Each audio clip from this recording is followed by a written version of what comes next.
Nurdin ni DPP wa kipekee, anaheshima, aheshimu kila mtu, na tunampenda yeye na mkuu wa majeshi. Tunawashauri tu wasiingilie siasa.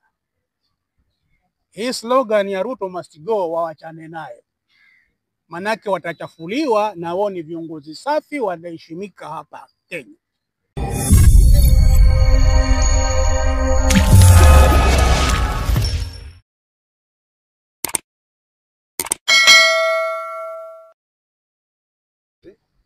Kwanza, Kenya ina bahati, ina mkuu wa majeshi mwenye heshima. Kanire ni mkuu wa majeshi mwenye heshima na mwenye adabu sana. Inafaa Wakenya washukuru kuwa na mkuu wa majeshi kama huyo. Vile tuna DPP mwenye heshima na adabu, Nurdin ni DPP wa kipekee, anaheshima, aheshimu kila mtu, na tunampenda yeye na mkuu wa majeshi.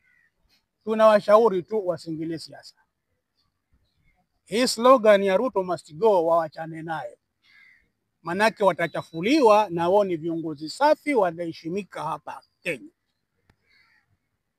Leo rais ikiwa mimi, waacha waseme ngao must go. Akija Bishop Karisa hafanyi vizuri, waacha waseme Bishop Karisa must go. Huu ni msemo wa kisiasa hapa Afrika, si Kenya peke yake. Nchi yoyote ambayo wananchi wanaona haridhiki na rais wao watasema fulani must go. Hasa vile mkuu wa majeshi ni mtu mzuri sana, wa heshima, na tunampenda. Na DPP ana heshima, tunampenda. Tunawaomba sichafue kwa kuingilia siasa. Wala wasimshike yote atakayesema Ruto must go, au Raila must go, au Ngao must go, and anybody else akiambiwa must go, hata kama ni kiongozi wa kanisa au ni imam, unafujo. Ukiambiwa you must go na wafuasi wako wa kanisa ama na msikiti, ni haki yao. Hasa sioni haja kwa viongozi hawa wa heshima kuingilia siasa. Tunawashauri tu jitoweni katika siasa, angalia usalama wa nchi. Bwana mkuu wa majeshi na DPP, fanya kazi yako ya kudili na criminals, na tutakuombea Mungu wewe na mwenzako mzidi kwa wazuri mpaka mtakaportaya. Maoni yako kuhusu IG Kanja alikuwa katika mkutano wa kisiasa? Nani? Kwenda kwa mkuu wa kisiasa ni demokrasia, yeye ni Mkenya. Shida asianze kwa mwanasiasa. Nani? Mkuu wa majeshi, mkuu wa polisi. Mkuu wa polisi. Hakuna shida. Aweza kuwa mkutano wa siasa, aweza kuja msikitini, aweza kwenda kanisani, bora akitoka pale asijifanye bishop au imam. Asikize aende zake. Aliongea, sio maoni yako ni gani? Hakuna shida, ni Mkenya. Shida ni kuanza kutoa orders.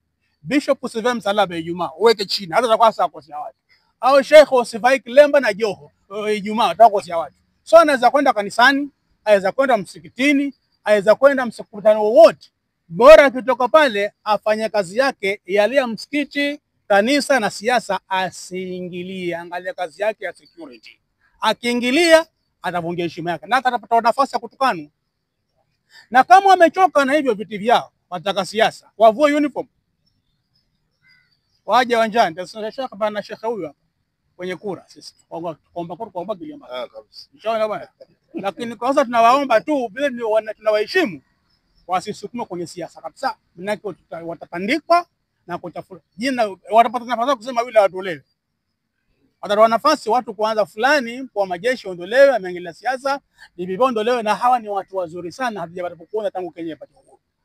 So ni ushauri tu kwa viongozi wa dini wasiingilie siasa, watachafuliwa vibaya. Na msemo wa Ruto must go, Ngao must go, Bishop must go, waache hivyo hivyo endelee, kwa sababu ni slogan ya kisiasa ya wananchi wanapodhulumiwa. Sasa maisha magumu. Je, ushauri wako kwa wazazi na kwa vijana? Vile Mapanga.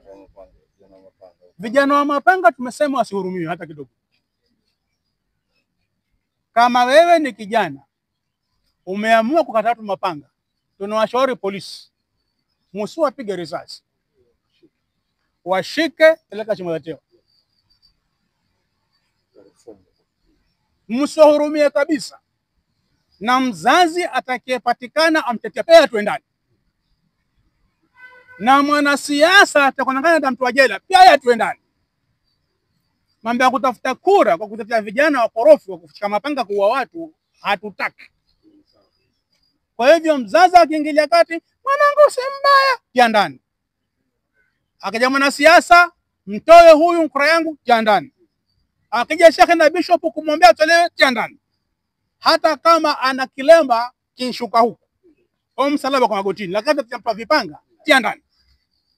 Tunataka wasihurumie kabisa. Kwanza kule Kwale wamezuka juzi, na nampongeza OCPD wa Kwale for the job well done. Tunataka OCPD wengine na OCS wa kama ule OCPD wa Kwale.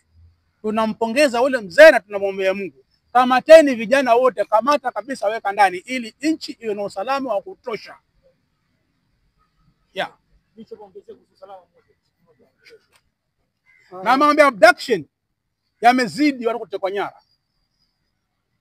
Wageni wakija watekwa nyara, wananchi watekwa nyara.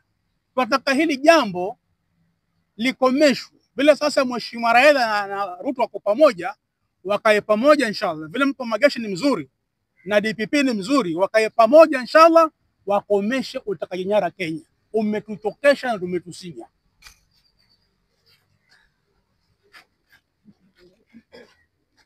Asanteni sana. Hasa jambo la usalama ni jambo zito sana.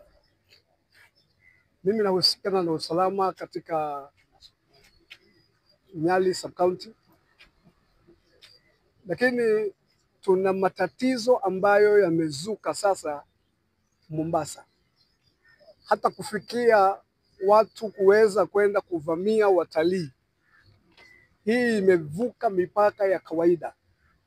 Swali langu kubwa najiuliza, wakienda kuvamia watalii hata kufanya kile wanafanya, huwa wale watu wa usalama wako wapi?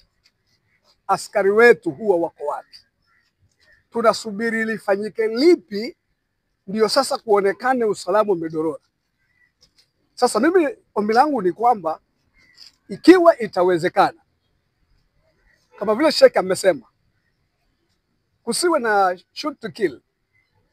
Lakini kuna hali moja ya kwamba eti mtu ameshika kipanga, kisha kuna ngojewa mtu atoe ushahidi kwamba yeye ni mkora. Sasa mtu alishika kipanga na ushahidi uko wapi? Kama anapanga, si ushahidi ni panga lake. Sisi tunasema wakiwashika wakiwa wameshikwa na vipanga, hakuna haja ya ushahidi. Kutoka kotini ni kuingizwa ndani mara moja, na wacha wakafyekefyeke huko, kwa sababu inaonekana pia wenyewe wanataka kuwa huko. Nataka pia kukashifu sana sisi wazazi, mimi ni mmoja wao. Hivi hawa watoto wanatoka manyumbani kwetu, na mambo ya watoto hawa tunayajua vizuri. Shida ni kwamba wazazi wetu wengi wamekaa nyumbani, wanaletewa vitu na hawataki kujua vimetoka wapi.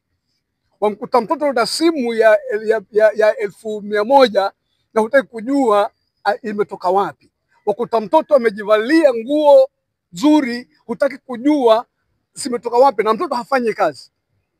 Ni vizuri tukiwa wazazi tuwajibike na tusaidie watoto wetu kuwa na nidhamu ya kimaisha, kwa sababu tukiwa tutaendelea hivi, hata wale wazazi wanaowaachilia kizazi chao kinaisha.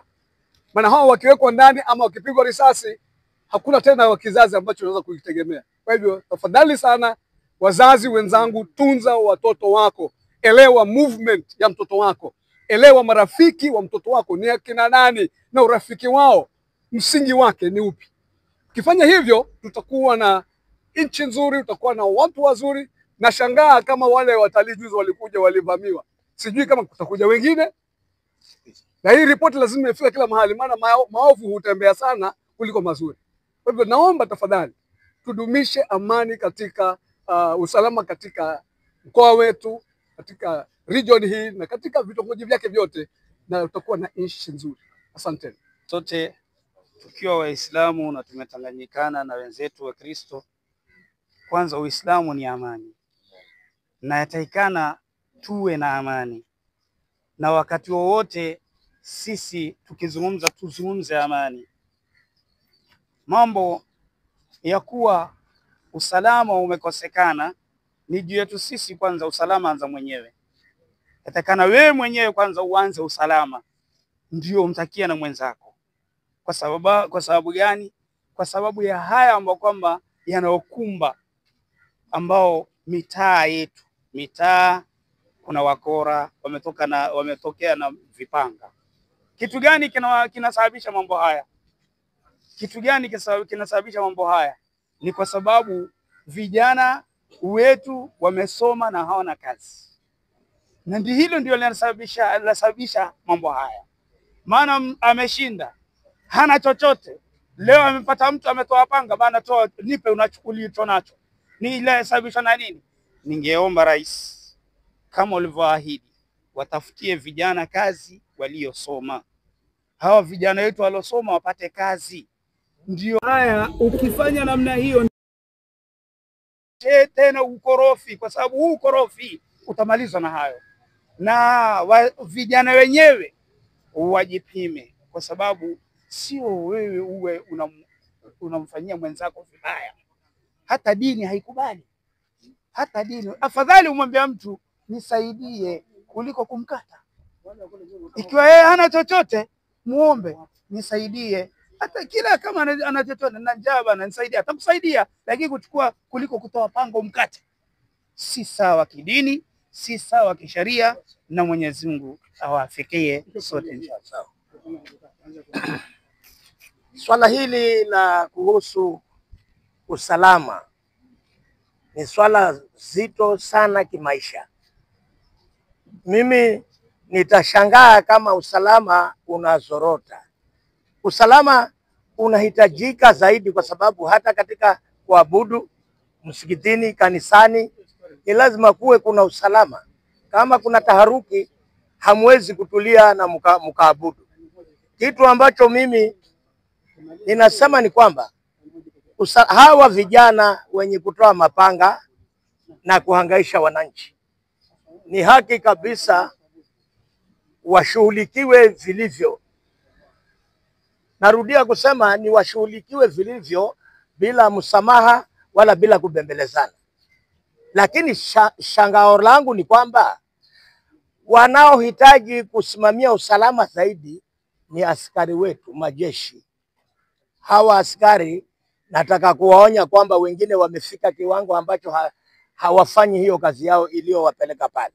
Sababu wameshikwa vijana, wameenda pale. Mtu akienda na pesa wanaachiliwa. Sasa akijua kwamba pesa ikitembea anaachiliwa, huyo ataendelea. Kwa hivyo lazima usalama usimamiwe na mzazi, askari na raia wote, ndio usalama ukamilike. Asante.